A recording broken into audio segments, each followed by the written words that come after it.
देखिए, स्कैपुलोह्यूमरल मसल्स वे मसल्स होती है जो स्कैपुला यानी कि शोल्डर ब्लेड से निकलकर ह्यूमरस यानी कि आर्म बोन पर अटैच होती है और सीधे शोल्डर जॉइंट यानी कि जिसको ग्लेनोह्यूमरल जॉइंट बोलते हैं उस पर काम करती है।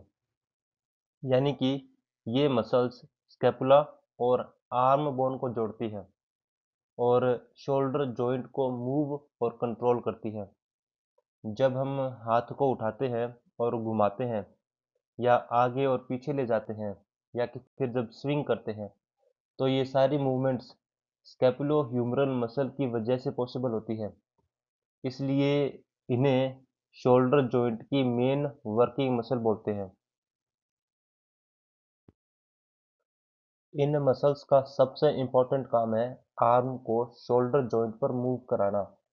डेल्टॉइड और रोटेटर कफ मसल्स मिलकर आर्म को ऊपर उठाने, नीचे ले जाने, अंदर-बाहर घुमाने और चारों तरफ घुमाने में हेल्प करती है। इनका दूसरा इम्पोर्टेंट काम है हेड ऑफ द ह्यूमरस को स्टेबलाइज करना, यानी जो ह्यूमरस बोन है उसके हेड को शोल्डर जॉइंट में स्टेबलाइज करना। देखिए, शोल्डर जॉइंट काफ़ी मोबाइल जॉइंट होता है, इसलिए इसका बॉल आसानी से बाहर निकल सकता है। स्कैपुलोह्यूमरल मसल, खासकर rotator cuff muscles, humerus head को ग्लेनोइड कैविटी में टाइटली पकड़कर रखती है। इससे जॉइंट स्टेबल रहता है और डिसलोकेशन नहीं होता। ये मसल्स हमें लिफ्टिंग, रोटेशन और स्विंगिंग ऑफ आर्म में फैसिलिटी देती है। जब हम सामान को उठाते हैं, बाल कंघी करते हैं, कपड़े पहनते हैं, गेंद फेंकते हैं और ये सब काम करते हैं, तब स्कैपुलोह्यूमरल मसल लगातार काम कर रही होती है। इसके अलावा इन मसल्स का एक और मेजर काम होता है शोल्डर डिसलोकेशन को रोकना।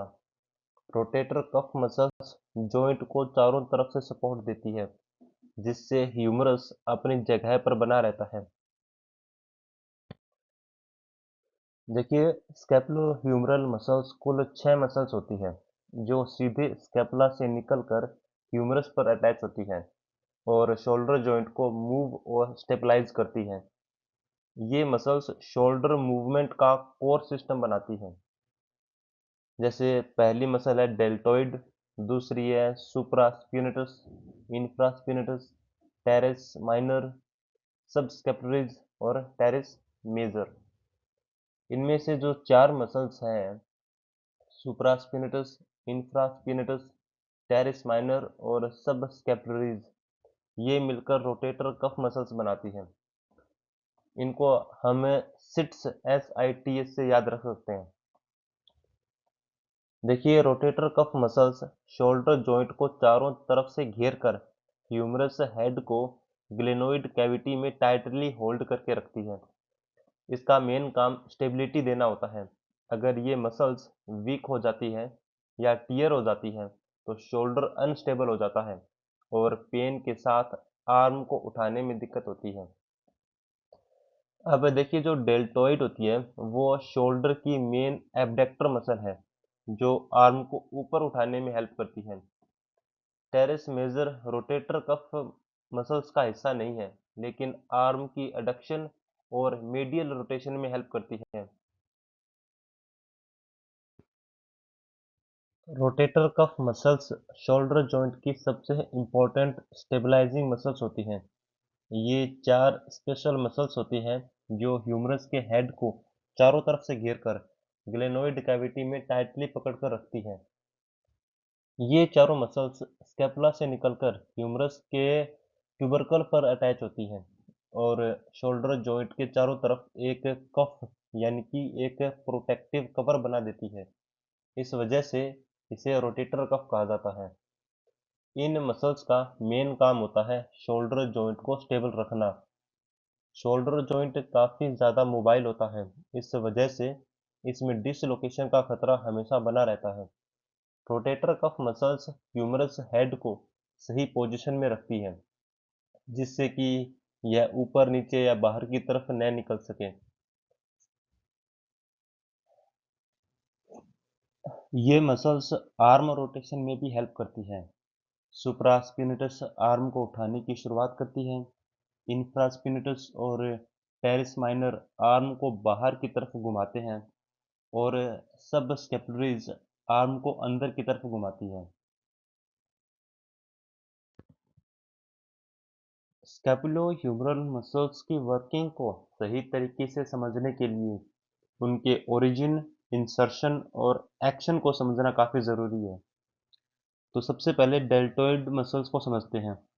देखिए, ये मसल क्लेविकल, एक्रोमियन और स्कैपुला की स्पाइन से ओरिजिनेट होती है और नीचे जाकर ह्यूमरस की डेल्टोइड ट्यूबेरोसिटी पर अटैच होती है। यह शोल्डर को ढकने वाली थिक और पावरफुल मसल होती है। इसका मेन काम है आर्म को साइड में ऊपर उठाना, यानी कि एब्डक्शन करना। जब हम हाथ को बॉडी से दूर उठाते हैं, जैसे सैल्यूट करना या कि फिर किसी चीज़ को ऊपर उठाना, तब डेल्टोइड सबसे ज़्यादा एक्टिवेट होती है। इसलिए डेल्टोइड को शोल्डर की मेन पावर मसल कहा जाता है। अब बात करते हैं सुप्रास्पिनेटस मसल्स की। देखिए, सुप्रास्पिनस फोसा जो स्कैपुला के ऊपर वाले भाग में होता है, वहाँ से ओरिजिनेट होती है और ह्यूमरस के ग्रेटर ट्यूबरकल पर इंसर्ट होती है। यह रोटेटर कफ का हिस्सा होती है। इसका मेन काम है आर्म को उठाने की शुरुआत करना, यानी कि पहले 0 से 15 डिग्री तक एब्डक्शन शुरू करना। इसके बाद डेल्टोइड मूवमेंट को आगे बढ़ाती है। अगर सुप्रास्पिनेटस कमज़ोर हो जाती है तो पेशेंट को आर्म उठाने की शुरुआत में ही दर्द और कमज़ोरी फील होने लगती है। नेक्स्ट है इंफ्रास्पिनेटस मसल।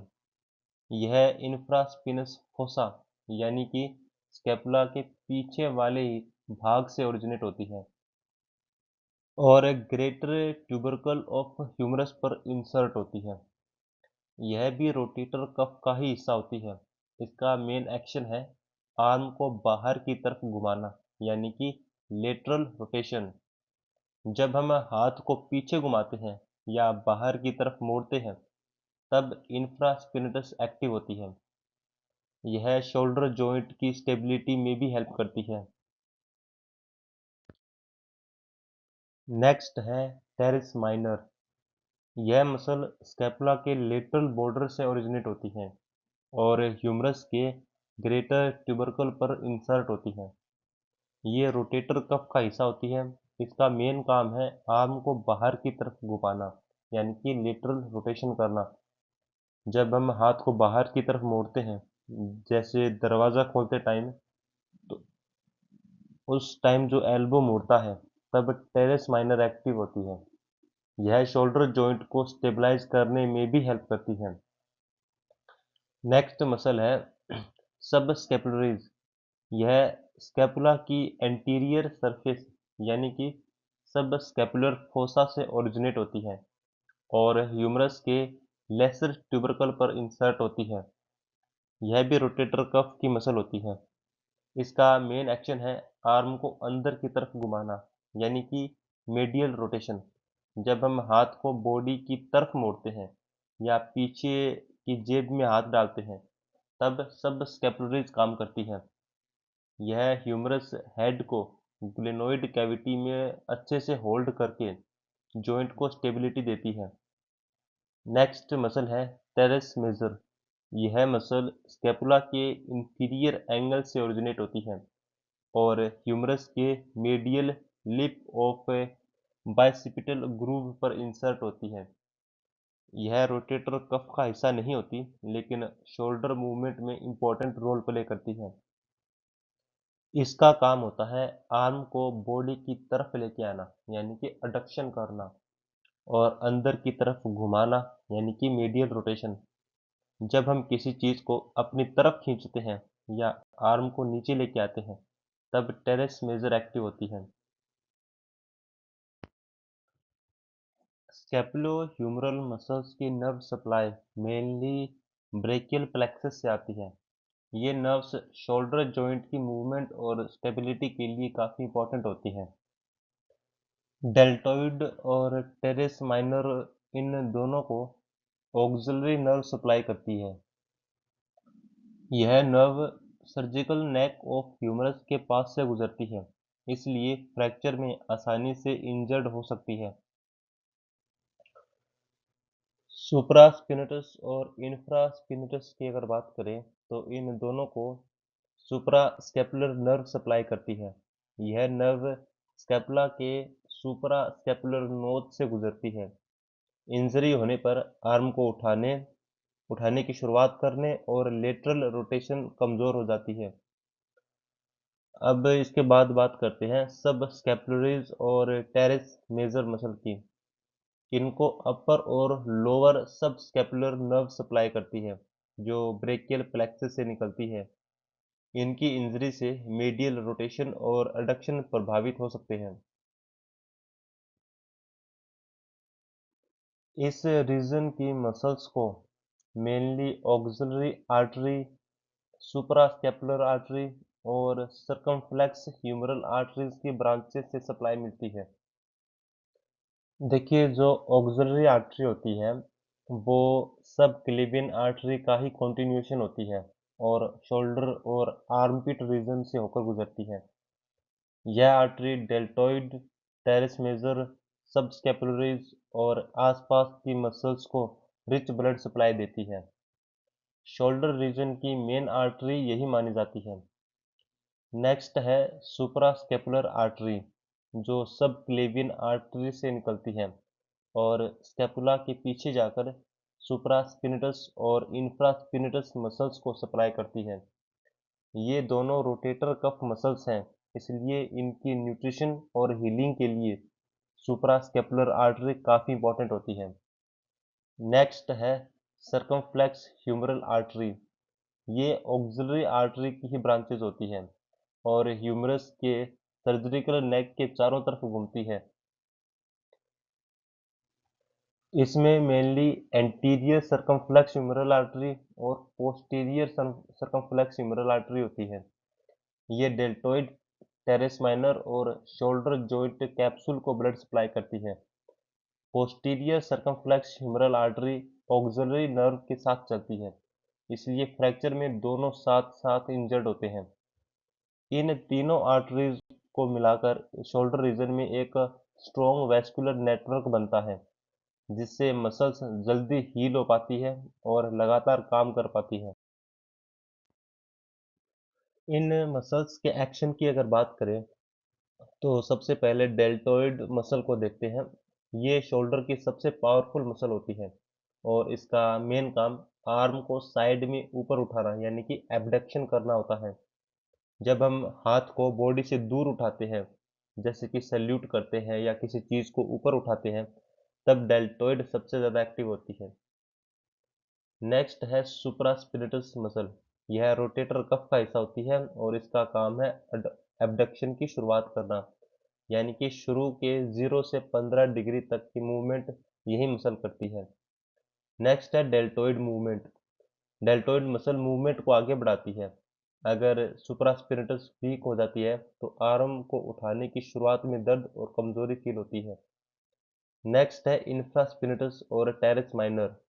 ये दोनों मिलकर आर्म को बाहर की तरफ घुमाती है, यानी कि लेटरल रोटेशन करती है।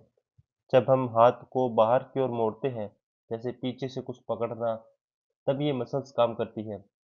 ये शोल्डर जॉइंट को स्टेबल रखने में हेल्प करती है। अब देखिए, जो सब स्कैपुलरीज और टेरेस मेजर होती है, ये मसल्स आर्म को अंदर की तरफ घुमाने यानी कि मीडियल रोटेशन और बॉडी की तरफ लाने में हेल्प करती है। जब हम हाथ को शरीर की तरफ मोड़ते हैं या पीछे की जेब में हाथ डालते हैं, तब यही मसल एक्टिव होती है।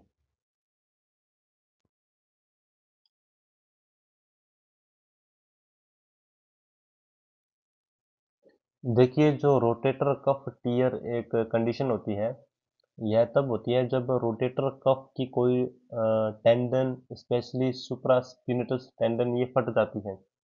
इसमें पेशेंट को शोल्डर में दर्द रहता है और हाथ को ऊपर उठाने में डिफिकल्टी होती है। कई बार रात में दर्द ज़्यादा बढ़ जाता है एल्डरली लोगों और स्पोर्ट्स पर्सन में यह प्रॉब्लम ज़्यादा देखी जाती है। दूसरी इम्पॉर्टेंट कंडीशन है फ्रोजन शोल्डर, जिसको एडहेसिव कैप्सुलिटाइज भी कहते हैं। इसमें शोल्डर जॉइंट की कैप्सूल मोटी और टाइट हो जाती है, जिससे जॉइंट स्टिफ हो जाता है। पेशेंट आर्म को ठीक से आगे पीछे या ऊपर नीचे नहीं कर पाता। नेक्स्ट है शोल्डर डिसलोकेशन। जब ह्यूमरस का हेड ग्लेनोइड कैविटी से बाहर निकल जाता है तो इसे डिसलोकेशन कहते हैं। इसमें अक्सर ऑक्सिलरी नर्व इंजर्ड हो जाती है, जिससे डेल्टोइड मसल कमजोर हो जाती है। नेक्स्ट है सुप्रास्पिनटस टेंडनाइटिस। इसमें सुप्रास्पिनटस टेंडन में इन्फ्लेमेशन हो जाती है, यूजुअली ओवर यूज या रिपीटेड ओवरहेड एक्टिविटीज की वजह से। पेशेंट को आर्म को उठाते समय खासकर 60 डिग्री से 120 डिग्री के बीच ज़्यादा पेन होता है। इसे पेनफुल आर्क सिंड्रोम भी कहा जाता है।